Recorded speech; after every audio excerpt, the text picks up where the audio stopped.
Both legal men are in the ring and set to start things off here. We're ready to go. Guys, there's nothing like a good old-fashioned tag team match.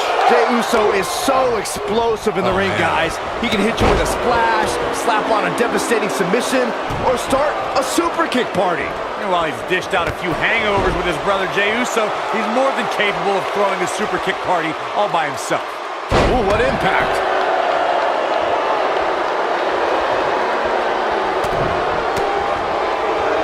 You gotta believe this one's over.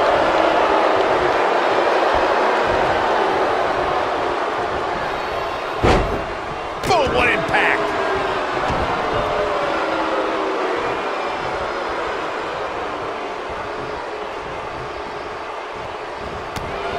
For many years, members of the WWE Universe and the WWE locker room have felt that tag team matches should have two referees. One referee is in the ring overseeing the action, and the other is located out on the floor, making sure teams follow the rules and do not engage in potentially damaging behavior. I think it's a good idea, something perhaps Mr. McMahon might want to consider.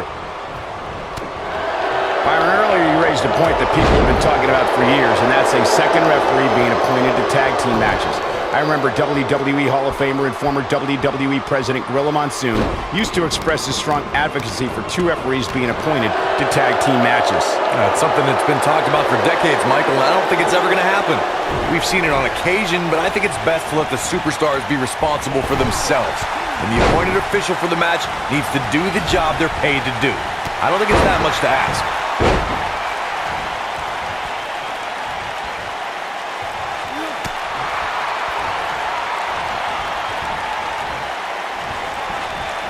It's always a joy to see a competitor make a triumphant return to action, but Daniel Bryan's return in 2018 after 2 years brought unparalleled joy to the WWE Universe.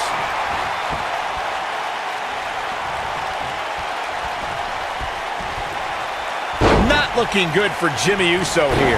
He needs to create some space and find a way to get back on the offensive. It looks to me like his partner's itching to get in there, and now might be a good time to give him what he wants. Michael brought up Daniel Bryan's 2018 return, which to me recalled Shawn Michaels' return back from a back injury. He always stayed tied to the product as SmackDown Live general manager, and once medical advancements allowed, he came back. And the outpouring of delight from the WWE Universe was matched really only by the delight of the WWE superstars, which is ironic because now so many of them are in danger of catching this running knee or feeling the yes line. The WWE Universe celebrated Daniel Bryan's rise to the This is it.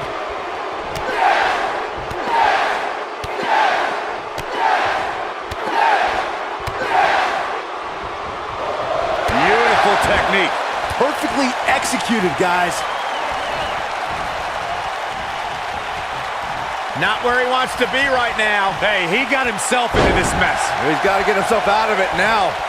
You fellas brought up Daniel Bryan as Mr. Money in the Bank, and I personally thought he used that briefcase perfectly. He's the only Money in the Bank winner to choose a date and then shock the world successfully by cashing in before that. Many people have claimed Money in the Bank is a blessing and a curse. That WrestleMania, Daniel Bryan claimed he was going to cash it in at. Instead, he defended his championship there and lost it to Sheamus in 18 seconds. Tagged in. Most of the truly great tag teams in sports entertainment created a double-team finishing maneuver.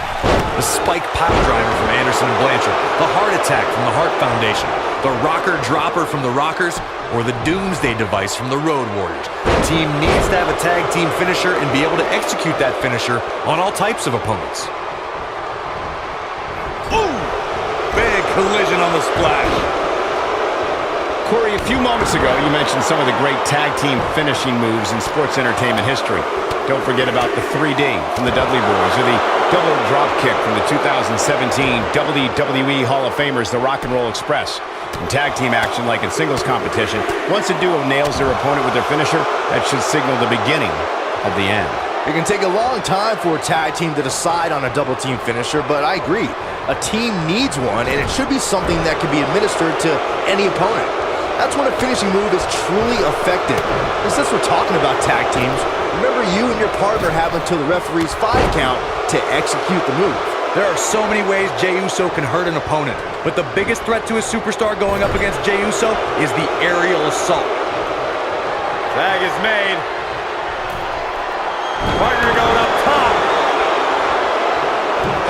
Tremendous impact. Nice. Shut it down. He's got the shoulders down. Jey Uso is looking to inflict serious harm on his opponents. One of Uso's forms of attack that an opponent needs to be well scouted in is Uso's numerous air attacks. The opponent has to keep an eye on Jey Uso when he's on the ground. Once Jey takes to the air, anything can happen. It often does happen.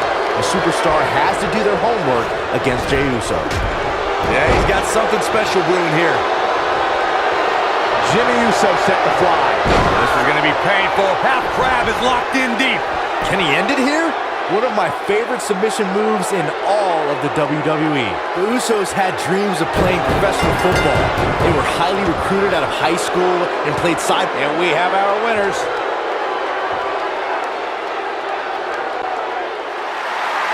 Here are your winners and new SmackDown Tag Team and Jey Uso and Jimmy Uso. The Usos. And the champs